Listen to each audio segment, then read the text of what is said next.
Today in this video we are going to learn about the world between wars. This is the 13th lesson from your social studies paper 2. Okay, in this lesson there are 8 concepts are there. 20th century. You are going to learn about 20th century in this lesson. అంటే 20వ శతాబ్దంలో వచ్చినటువంటి changes గురించి మనం నేర్చుకోబోతున్నాం. And causes of first and second world war and its results. And power blocks అంటే అధికార కేంద్రాలు. అంటే that means world countries divided into blocks, 2 blocks, అధికార కేంద్రాలు. అండ్ అగ్రెసివ్ నేషనలిజం అంటే దురహంకారపూరిత జాతీయవాదము. అండ్ మిలిటరిజము అంటే సైనికవాదము. సీక్రెట్ ఆఫ్ అలయన్సెస్ రహస్య ఒప్పందాలు, దేశాల మధ్య జరిగినటువంటి రహస్య ఒప్పందాలు. ఇంపీరియలిజం దట్ మీన్స్ సామ్రాజ్యవాదము. And establishment of international organisations అంతర్జాతీయ సంస్థల గురించి నేర్చుకోబోతున్నాం అన్నమాట. Before going to 20th century, at the beginning of 20th century, the world had a population 1.6 billion. 1.6 billion. And in this century, the way of people's life had changed because of capitalism and industrialization. పారిశ్రామిక విధానము, పెట్టుబడిదారీ విధానం వలన ప్రజల యొక్క జీవిత విధానాలలో మార్పులు వచ్చాయన్నమాట. వాళ్ళ జీవనోపాధిలో మార్పులు వచ్చాయి. Especially it is happened in western countries. పశ్చిమ దేశాలలో ఈ 20th సెంచరీలో ఇటువంటి చేంజెస్ మనం చూస్తామన్నమాట. And Eric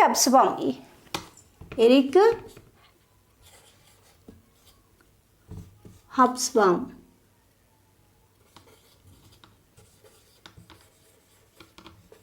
Eric Hobsbawm, he is an historian. He called the 20th century as age of extremes.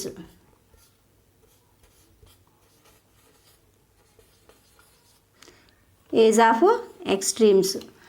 Eric Hobsbawm అనే చరిత్రకారుడు 20వ శతాబ్దాన్ని తీవ్ర సంచలనాల యుగం అని చెప్పి పిలవడం జరిగింది. Why Eric Hobsbawm is as called the 20th century as age of extremes.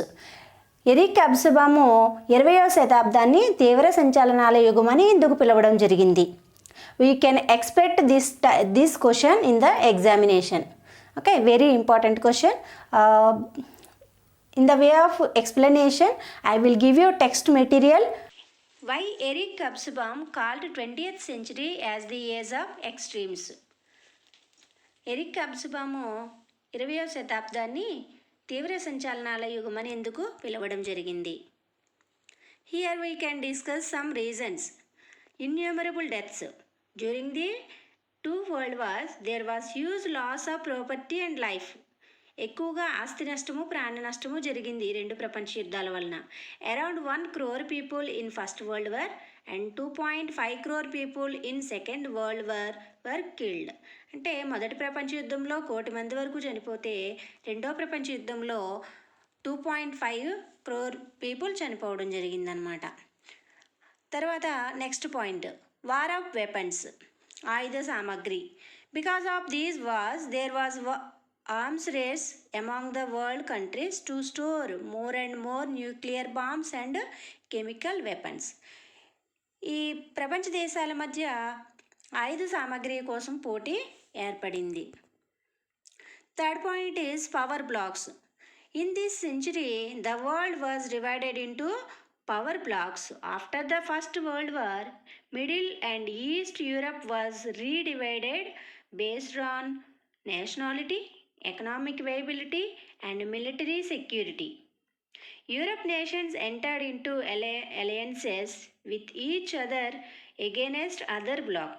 The 2 main blocks were the center and allies. The fourth point, stress of democratic principles. The need for a democratic form of governments has been identified worldwide. ఈ కాలంలో 20వ శతాబ్దంలో ప్రజాస్వామ్య ప్రభుత్వాల కోసం ఎక్కువగా ఉద్యమాలు జరగడం జరిగిందనమాట. ప్రజాస్వామ్యబద్ధమైన ప్రభుత్వాలని ప్రజలు కోరుకోవడం జరిగింది. Next fifth point, international organisations. New organisations like United Nations, League of Nations and non alignment movements were started to establish world peace. ఈ యుద్ధాల వల్ల జరిగినటువంటి నష్టాన్ని పూడ్చడానికి లేదా ప్రపంచవ్యాప్తంగా శాంతి పరిరక్షణ కోసం ఫస్ట్ వరల్డ్ తర్వాత after first world war league of nations was formed and after second world war United nations was formed. And next concept, world wars it's causes.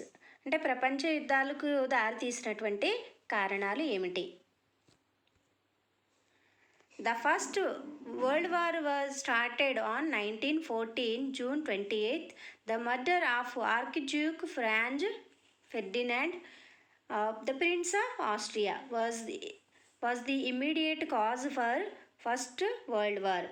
మొదటి ప్రపంచ యుద్ధానికి తక్షణ కారణం ఏంటంటే 1914 జూన్ 28న ఆర్కిడ్యూక్ ఫ్రాంజ్ ఫెర్డినాండ్ అనే ఆస్ట్రియా రాజకుమారుని సెర్బియా దేశానికి చెందినటువంటి వ్యక్తి హత్య చేయడం జరిగింది. ఇది మొదటి ప్రపంచ యుద్ధానికి తక్షణ కారణం. And the second world war started on September 1st 1939. Hitler invaded Poland as punishment for refusing to hand over the Danzig to Germany. This was the immediate cause of Second World War. రెండో ప్రపంచ యుద్ధానికి తక్షణ కారణం ఏంటంటే మొదటి ప్రపంచ యుద్ధ కాలంలో జర్మనీ దేశానికి చెందినటువంటి డాన్జిగ్ ప్రాంతాన్ని పోలాండ్ దేశానికి ఇవ్వడం జరిగింది. హిట్లర్ ఆ ప్రాంతం కోసం పోలాండ్ పైన 1939 సెప్టెంబర్ 1న దాడి చేయడం జరిగిందనమాట. ఇది రెండో ప్రపంచ యుద్ధానికి తక్షణ కారణంగా చెప్పవచ్చు. And another reasons are aggressive nationalism, అంటే దురహంకారపూరితమైనటువంటి జాతీయవాదం. అంటే ఇక్కడ మా జాతే గొప్పది అనే భావన కలిగి ఉండడం, తమ జాతి గొప్పదిగా భావిస్తూ ఇతర జాతిని హీనంగా చూడడం అన్నమాట. Aggressive nationalism. Imperialism, that means సామ్రాజ్యవాదము, అంటే వాళ్ళ యొక్క సామ్రాజ్యాన్ని ఇంకా విస్తరింప చేసుకోవాలనేటువంటి ఆకాంక్ష. సీక్రెట్ అలయన్సెస్, రహస్య ఒప్పందాలు. దేశాల మధ్య జరిగినటువంటి రహస్య ఒప్పందాలు కూడా యుద్ధాలకు కారణమయ్యాయి. తర్వాత మిలిటరిజం. మిలిటరిజం అంటే సైనికవాదము, భద్రతకు సైనిక శక్తే ముఖ్యమని చెప్పి భావించడం అన్నమాట. The three main long term factors which led to the first world war. ఈ పైన చెప్పినటువంటి 3 కారణాలు కూడా మొదటి ప్రపంచ యుద్ధానికి కాజెస్ అన్నమాట. Next, these causes continue to push the world war, second world war, but some new long terms causes were also added at the origins of the second world war. ముందుగా డిస్కస్ చేసినటువంటి ఈ కారణాలే కాకుండా ఇంకా ఇతరత్ర కారణాలు కూడా second world వార్కి దారి తీసాయి అన్నమాట.